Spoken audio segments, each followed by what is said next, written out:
শ্রীরামকৃষ্ণ কথামৃত। তব কথামৃতং তপ্ত জীবনং কবিভিরীড়িতং কলমুষাপহম শ্রবণমঙ্গলম শ্রীমদাততং ভুবি গৃহ্ণন্তি ये ভূরিদা জনাঃ। শ্রীরামকৃষ্ণ ভক্ত সঙ্গে শ্যামপুকুরে প্রাণকৃষ্ণের বাটিতে দ্বিতীয় পরিচ্ছেদ। প্রতিবেশী মহাশয়, পাপ বুদ্ধি হয় কেন? শ্রীরামকৃষ্ণ: তাঁর জগতে সকল রকম আছে। সাধু লোকও তিনি করেছেন, দুষ্টু লোকও তিনি করেছেন। সদ্বুদ্ধি তিনিই দেন, অসদ্বুদ্ধিও তিনিই দেন। পাপীর দায়িত্ব ও কর্মফল। প্রতিবেশী: তবে পাপ করলে আমাদের কোনো দায়িত্ব নাই? শ্রীরামকৃষ্ণ: ঈশ্বরের নিয়ম যে পাপ করলে তার ফল পেতে হবে। লঙ্কা খেলে তার ঝাল লাগবে না? সেজবাবু বয়সকালে অনেক রকম করেছিল, তাই মৃত্যুর সময় নানা রকম অসুখ হলো। কম বয়সে এত টের পাওয়া যায় না। কালীবাড়িতে ভোগ রাঁধবার অনেক সিঁদুরি কাঠ থাকে। ভিজে কাঠ প্রথমটা বেশ জ্বলে যায়, তখন ভিতরে যে জল আছে টের পাওয়া যায় না। কাঠটা পোড়া শেষ হলে যত জল পিছনে ঠেলে আসে ও ফ্যাঁচ ফ্যাঁচ করে উনুন নিভিয়ে দেয়। তাই কাম, ক্রোধ, লোভ এসব থেকে সাবধান হতে হয়।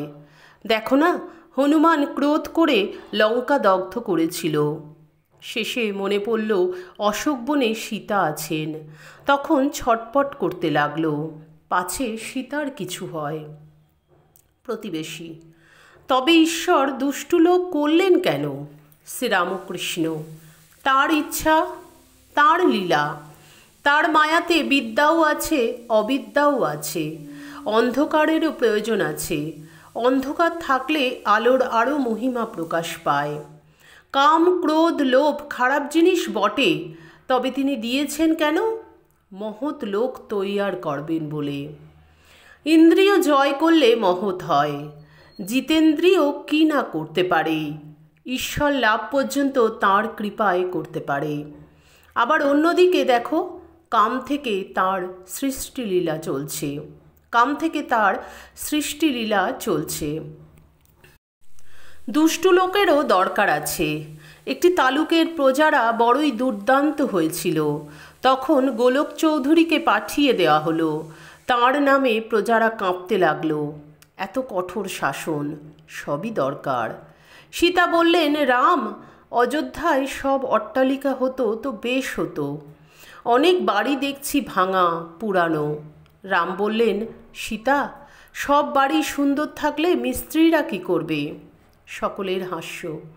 ঈশ্বর সব রকম করেছেন, ভালো গাছ, বিষ গাছ, আবার আগাছাও করেছেন।